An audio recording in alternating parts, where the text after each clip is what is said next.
Hello everyone, मैं अमरजीत कुमार मार्गदर्शन physics class की ओर से यूट्यूब चैनल पर आप सबों का स्वागत करता हूं।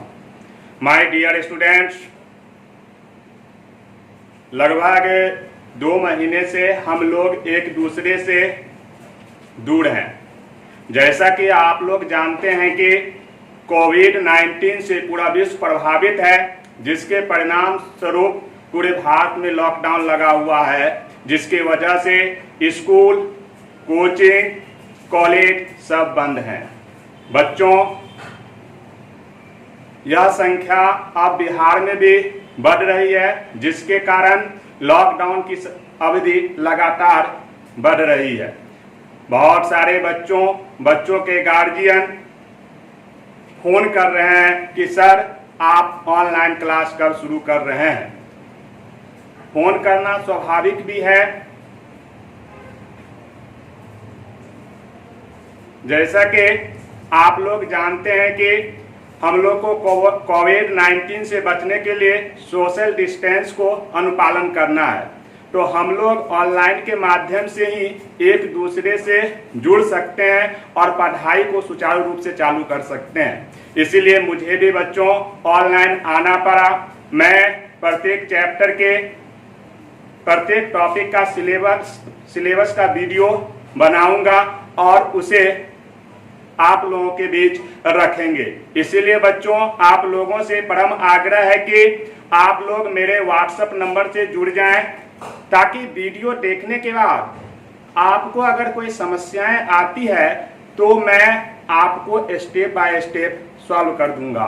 बच्चों, आप लोगों के बिना मुझे भी मन नहीं लग रहा था और आप लोगों को भी मन नहीं लग रहा होगा। फिर भी हम लोग ऑनलाइन के माध्यम से एक दूसरे से कनेक्ट होने जा रहे हैं, ताकि पढ़ाई का स्तर में सुचारू रूप से संचालन हो। इसीलिए मैं वीडियो बनाने में बिजी हो जाऊंगा और आप लोग पढ़ने में बिजी हो जाएंगे। मेरे प्यारे बच्चों, आप लोगों को सिलेबस की चिंता जरूर सता रही होगी और स्वाभाविक भी है चिंता का, लेकिन चिंता मत करो बच्चों। जरूरत पड़ी तो लॉकडाउन अवधि खत्म होने के बाद हम आपके क्लास के समय को बढ़ा भी सकते हैं, जिसके कारण आप लोगों का सिलेबस प्रत्येक साल की भांति इस साल भी बहुत अच्छे से और विस्तार पूर्वक समाप्त हो सके। मैं आप लोगों को बता दो बच्चों कि 2020 में इंटरमीडिएट का रिजल्ट ओवरऑल बहुत ही अच्छा रहा। अपने यहाँ से भी बहुत सारे बच्चे ने अच्छे रिजल्ट दिए। अच्छे रिजल्ट में शिवम कुमार, मुस्कान, रणवीर, आपको राहुल, अमर, ये सारे बच्चों ने बहुत ही अच्छे मार्क्स लाए। मैं बहुत सारे बच्चों को नाम भी नहीं ले रहे हैं, लेकिन मैं आप वैसे बच्चे जो मेरे यहाँ पढ़े और पढ़ के बहुत अच्छे मार्क्स लाए, उन सबों को मेरे तरफ से बहुत बहुत बधाई एवं शुभकामनाएं। बच्चों, मैं आपके उज्जवल भविष्य की कामना करते हैं। मैं आप लोगों को एक बार पुनः बताना चाहता हूं कि अब 12 के सिलेबस का मैं शुरुआत करने जा रहा हूं, यानी 12 के सिलेबस का इंट्रोडक्शन देने जा रहा हूं। आप लोग इसे ध्यान से सुनेंगे और देखेंगे कि 12 में कौन कौन यूनिट कितने नंबर के हैं, कितने चैप्टर हैं, टोटल कितने मार्क्स हैं, प्रैक्टिकल में कितने नंबर पूछे जाएंगे। इन सारे बातों को ध्यान से सुनने का कोशिश करें। बच्चों, आपके 12 में 100 मार्क्स के फिजिक्स रहेंगे, जिसमें 70 नंबर आपका थ्योरी रहेगा, प्रैक्टिकल 30 नंबर रहेंगे। हम आप लोगों को मात्र 70 नंबर ही पढ़ाएंगे। 30 नंबर आप जिस कॉलेज स्कूल में एडमिशन लिए हैं वहां से आपको मिलेगा। आपके सिलेबस का पहला चैप्टर का नाम है बच्चों इलेक्ट्रोस्टैटिक्स। क्या नाम है? इलेक्ट्रोस्टैटिक्स। दूसरा यूनिट है आपका करंट इलेक्ट्रिसिटी। तीसरा यूनिट है magnetic effect of current and magnetic. चौथा यूनिट है मैग्नेटिक इंडक्शन, जिसे EMI भी कहा जाता है। अल्टरनेटिंग करंट, जिसे AC भी कहा जाता है। Electromagnetic wave optics, dual nature of matter and radiation, atom and nuclei, electronic devices, communication system. 12 के टॉपिक में सबसे महत्वपूर्ण है कि आपको एनसीईआरटी के 2 वॉल्यूम पढ़ने पड़ेंगे।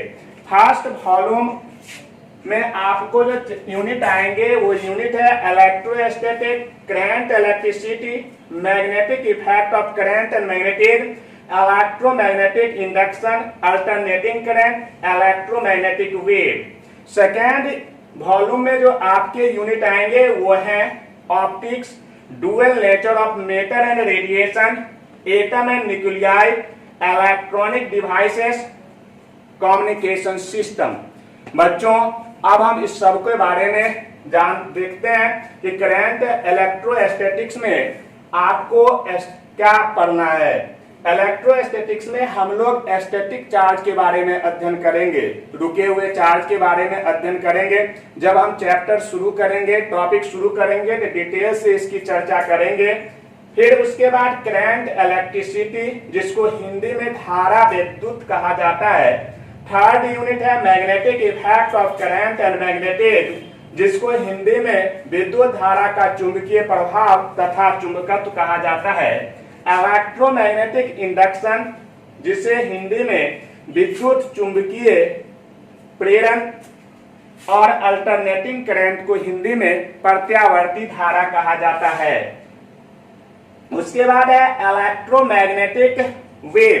इलेक्ट्रोमैग्नेटिक वेव EMW जो 3 नंबर का है, जो काफी इंपोर्टेंट है। जैसे जैसे हम बोल रहे हैं, मेरे आवाज को आप लोग सुन रहे हैं, यानी रेडियो वेव, माइक्रोवेव, तो रेडियो जो बोल रहे हैं, टेलीविजन पर जो समाचार वाचक बोलते हैं, हम सुन लेते हैं। इन सबों में इलेक्ट्रोमैग्नेटिक वेव का महत्वपूर्ण स्थान है।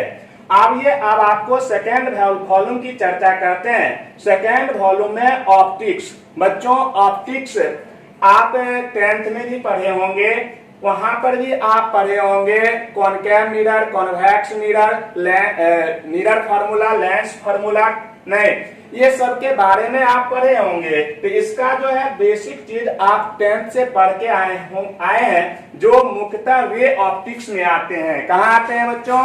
रे ऑप्टिक्स में आते हैं। जो और उसके बाद है इसमें एक दूसरा चैप्टर है वेव ऑप्टिक्स, जो हम लोग 12 में नए होते हैं, इसे पढ़ना पड़ता है, जो काफी महत्वपूर्ण है। रे ऑप्टिक्स आपको 8 नंबर पूछता है बोर्ड में, और वेव ऑप्टिक्स 6 नंबर पूछता है। ऑप्टिक्स टोटल मिला के 14 नंबर आपके एग्जाम में रहता है।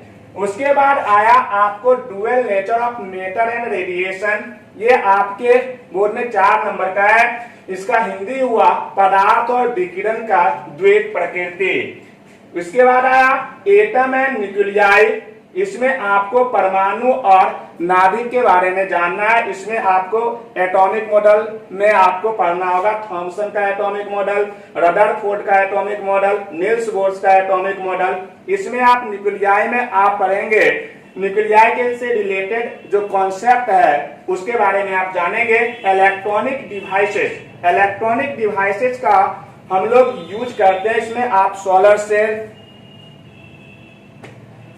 सेल के बारे में पढ़ेंगे, ट्रांजिस्टर के बारे में पढ़ेंगे, यानी इसका यूज घरेलू उपयोग में, संचार में तथा बहुत सारे इलेक्ट्रॉनिक डिवाइसेस में भी होता है। लास्ट है आपका कम्युनिकेशन सिस्टम, जो आपके सिलेबस में 5 नंबर है।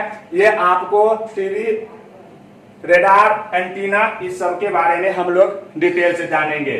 तो मुख्यतः आपको ये फर्स्ट वॉल्यूम में आपको 34 मार्क्स से पूछेगा बोर्ड में, और सेकेंड वॉल्यूम में आपको 36 मार्क्स पूछा जाएगा। सेकेंड वॉल्यूम में जो इम्पोर्टेंट है वो है आपको optics 14 number, modern physics 22 number, और फर्स्ट वॉल्यूम में जो इम्पोर्टेंट यूनिट है वो है मैग्नेटिज्म, जो कुल मिलाकर 19 नंबर के होते हैं। Magnetic effect of current and magnetism ये 8 नंबर के हैं। इसमें 2 चैप्टर होते हैं। कितने चैप्टर होते हैं? 2। इलेक्ट्रोमैग्नेटिक इंडक्शन और अल्टरनेटिंग करंट, इसमें भी 2 चैप्टर होते हैं। इलेक्ट्रोमैग्नेटिक वेव, इसमें 1 चैप्टर होते हैं। तो कुल मिलाकर चैप्टर की संख्या हो जाएगी इलेक्ट्रोस्टैटिक्स में 2, इलेक्ट्रिक करंट इलेक्ट्रिसिटी में एक, magnetic effect of current and magnetism में दो, electromagnetic induction and alternating current में दो, इलेक्ट्रोमैग्नेटिक वेव में एक, यानी 2, 3, 2, 5, 2, 7, 8 चैप्टर आपको फर्स्ट वॉल्यूम में पढ़ना होगा। उसके बाद बच्चों आपको सेकेंड वॉल्यूम में 2, 3, 4, 5, 6 यानी 6 चैप्टर पढ़ना पड़ेगा, यानी टोटल आपको 14 चैप्टर पढ़ना पड़ेगा, जो कुल मिलाकर 70 नंबर के होंगे। बच्चों मेरा मार्गदर्शन फिजिक्स क्लास YouTube चैनल को आप सब्सक्राइब कर लेंगे, ठीक, और इसे अगला वीडियो जब हम जारी करेंगे तो आपको देखने में आसान और सुविधा होगी। मैं एक बार पुनः आप लोगों को बताना चाहता हूं बच्चों कि अभी का जो दौर है वह कोविड-19 से काफी प्रभावित है, पूरा विश्व त्राहिमाम कर रही है, इसलिए कुछ सावधानी बरतना बहुत ही जरूरी है। जैसे पहला, आप कहीं भी घर से बाहर निकले तो मास्क लेकर निकले, मास्क पहनकर निकले। दूसरा कि आप सोशल डिस्टेंस को मेंटेन करें। तीसरा, आप सैनिटाइजर का यूज करें, अगर सैनिटाइजर अवेलेबल नहीं है तो आप साबुन का यूज करें। इसलिए बच्चों आप घर में रहकर ही सुरक्षित रह सकते हैं, इसलिए घर में रहे, सुरक्षित रहे, तभी तो इंडिया जीतेगा और कोरोना हारेगा। धन्यवाद। मैं आप लोगों से 14 तारीख को पुनः इंट्रोडक्शन ऑफ फिजिक्स में what is electrostatics, what is charge, origin of charge, how many types of charge, इन सबों के बारे में चर्चा करेंगे। तब तक के लिए अगर मेरा वीडियो आपको अच्छा लगा होगा तो इसे सब्सक्राइब, लाइक और शेयर जरूर करें। धन्यवाद।